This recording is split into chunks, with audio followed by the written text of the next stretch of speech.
Eu passei por vários problemas na minha infância em questão da minha cor de pele.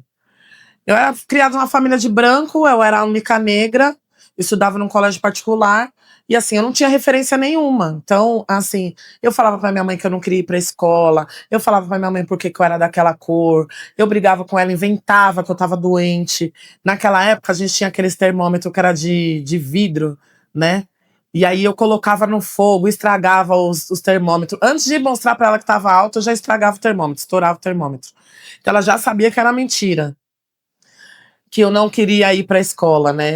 Eu passei muito tempo com o trauma de ir para a escola, porque a minha irmã trabalhava no colégio, ela era secretária no colégio, e aí os outros falavam assim: ah, é a filha da empregada, é a filha da a empregada da Soraya, e sabe? Tipo, então rolava muito isso, e eu ficava muito chateada, não queria ir pra escola. Eu tinha muito problema com o meu cabelo também, porque o meu cabelo era muito crespo, assim, quando eu era pequena. Eu acho que, não sei, gente, se isso é normal, mas eu acho que eu era até um pouco mais escura do que eu sou hoje, assim. Eu vejo nas minhas fotos, eu acho que eu era um tom a mais, assim. E eu não sei se por conta do sol também, que eu vivia no sol o tempo inteiro, correndo pra lá e pra cá. E o meu cabelo era muito crespo. Como minha mãe não sabia mexer, ela sempre mantinha ele curto. Então, naquela época tinha aquele carrossel, tinha o Cirilo do carrossel. Foi a época que eu peguei piolho, minha mãe cortou meu cabelo bem curtinho e o pessoal me chamava de Cirilo. Ah, Cirilo, não sei o quê. Eu era magrelinha na época, hein? Ó, gente, acredita, eu era magrela. E aí, eu fiquei traumatizada com isso. Falei, não quero, não quero, não quero. E minha mãe tentando agradar, acho que ela caçou um jeito, eu não sei com quem que ela achou a galeria, que foi o dia que ela me levou e eu fiquei encantada com a galeria. Fui lá, fiz o cabelo. Aí depois não funcionou, depois eu coloquei as tranças de volta.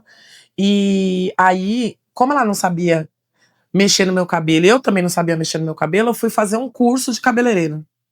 Foi o primeiro curso que eu fui fazer. Foi no Instituto Ana Rosa. E aí eu peguei gosto de fazer cabelo. Eu aprendi a fazer escova. Naquela época era bobs, escova, bigodinho, alisante, permanente. Era isso. Ser cabeleireira era isso. E aí eu fui fazer meu primeiro curso lá. Lá eu conheci a filha de uma moça que tinha um salão muito próximo da minha casa, que era um salão afro. E aí eu acabei de me formar lá como cabeleireira. Eu comecei a meio que bicar, assim, sabe, o salão dela. Toda hora eu ia lá no salão dela.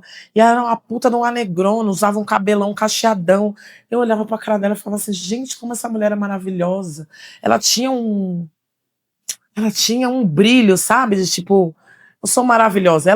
Ela usava a plaquinha do sou maravilhosa. E eu falava assim, gente, eu quero essa plaquinha também, entendeu? E eu comecei a andar com elas ali, e falando que queria trabalhar. Ela me colocou de auxiliar, só que ela era especialista em cabelo afro, né? E aí ela fazia alongamento, entrelaçamento, trança, e foi ali que eu me especializei. Trançando junto com ela, olhando, convivendo, queimando a cabeça dos outros, embolando o cabelo, e ela indo lá tentando passar um pano, porque ela via que eu gostava. E essa parte na escola, você falou que tipo sofria um bullying, um preconceito. Você estudou sempre na mesma escola? Ou foi trocando? A maior parte do tempo, desde o meu pré, eu sempre estudei na mesma Na escola, mesma até, né? escola. A oitava série foi.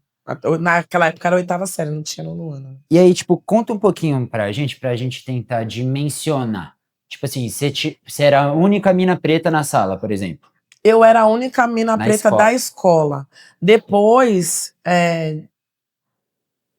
quando eu mudei de horário, eu encontrei uma outra moça, gente, vocês verem. Eu encontrei uma outra moça, a Isabela, que hoje é como se fosse minha irmã, a Candy. Inclusive, ela já veio fazer programa comigo, fazer um podcast, a gente fazer um debate. Ela é uma modelo plus size.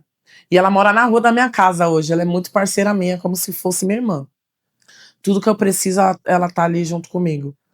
E ela tem uma história muito parecida com a minha. Ela é adotiva, com dois irmãos de sangue, né? da família e tal. Quer dizer, um irmão de sangue, mais um outro irmão adotivo. Ela se dá bem com o irmão de sangue, mas não se dá bem com o irmão adotivo. Né? Amiga, desculpa, eu contei. E foi aí que eu fui me entendendo. Não, mas tem mais de mim aqui, sabe? Tipo, tem mais gente aqui. E aí, conforme foi passando o tempo, foi aparecendo um, foi aparecendo outro. Eu acho que eu participei muito dessa parte evolutiva da educação, onde o negro não tinha acesso à educação particular, sendo negro, e aí depois eu fui vendo se multiplicando, assim, sabe? Eu acho que eu demorei muito tempo para perceber. Eu acho que depois de muitos e muitos e muitos e muitos anos que eu fui perceber esses pequenos detalhes, sabe? Quando eu era criança, eu não sabia o que era o preconceito. Não sabia o porquê que aquilo me incomodava. Eu achava que era normal das pessoas.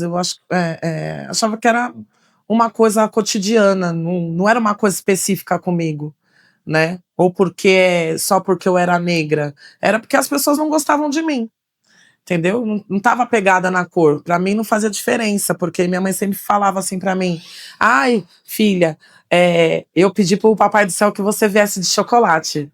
E eu era tão feliz com isso, assim, era uma coisa que me deixava lá pra cima, sabe?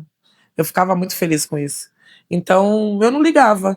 E hoje em dia eu percebo, assim, hoje fazendo análise de toda a passagem, de quando eu era criança até hoje, eu consigo perceber quantas coisas eu passei, por tanto preconceito que eu passei, por tantos olhares maldosos, por tantas portas que fecharam, e eu não percebia. Eu simplesmente passava direto. Eu acho que isso é bem importante para mim, o jeito que eu fui criada, porque não me deixou chorar, sabe?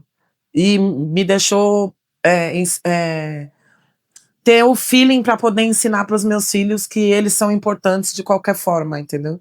Então eles já cresceram como negros empoderados por conta disso, mas sem ter esse apego dolorido do preconceito. Não que não me doa, eu fico muito triste, mas eu não me permito. Hoje já não me permito, sabe? Porque lá na infância aquilo me doeu tanto que hoje eu me olho e falo assim: pra quê, gente? Pelo amor de Deus, mó negrona.